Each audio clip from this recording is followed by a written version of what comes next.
بسم الله الرحمن الرحيم. Au nom d'Allah, le tout miséricordieux, le très miséricordieux.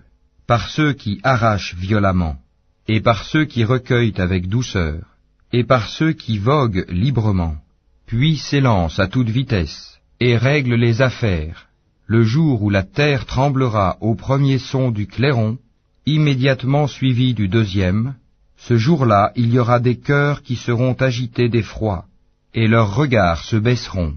Ils disent, quoi, serons-nous ramenés à notre vie première, quand nous serons ossements pourris? Ils disent, ce sera alors un retour ruineux. Il n'y aura qu'une sommation, et voilà qu'ils seront sur la terre ressuscités.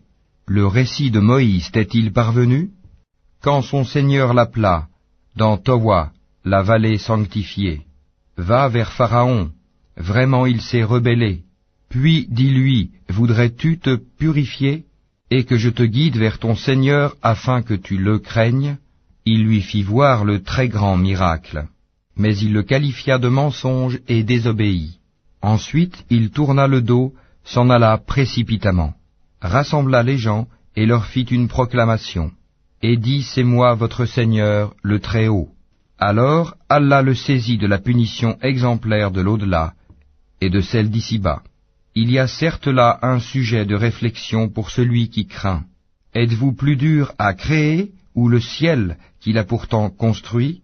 Il a élevé bien haut sa voûte, puis l'a parfaitement ordonnée. Il a assombri sa nuit et fait luire son jour. Et quant à la terre, après cela, il l'a étendue. Il a fait sortir d'elle son eau et son pâturage. Et quant aux montagnes, il les a ancrées, pour votre jouissance, vous et vos bestiaux. Puis, quand viendra le grand cataclysme, le jour où l'homme se rappellera à quoi il s'est efforcé, l'enfer sera pleinement visible à celui qui regardera. Quant à celui qui aura dépassé les limites et aura préféré la vie présente, alors l'enfer sera son refuge. Et pour celui qui aura redouté de comparaître devant son Seigneur et préserver son âme de la passion, le paradis sera alors son refuge. Il t'interroge au sujet de l'heure. Quand va-t-elle jeter l'ancre? Quelle science en as-tu pour le leur dire? Son terme n'est connu que de ton Seigneur. Tu n'es que l'avertisseur de celui qui la redoute. Le jour où ils la verront, il leur semblera n'avoir demeuré qu'un soir ou un matin.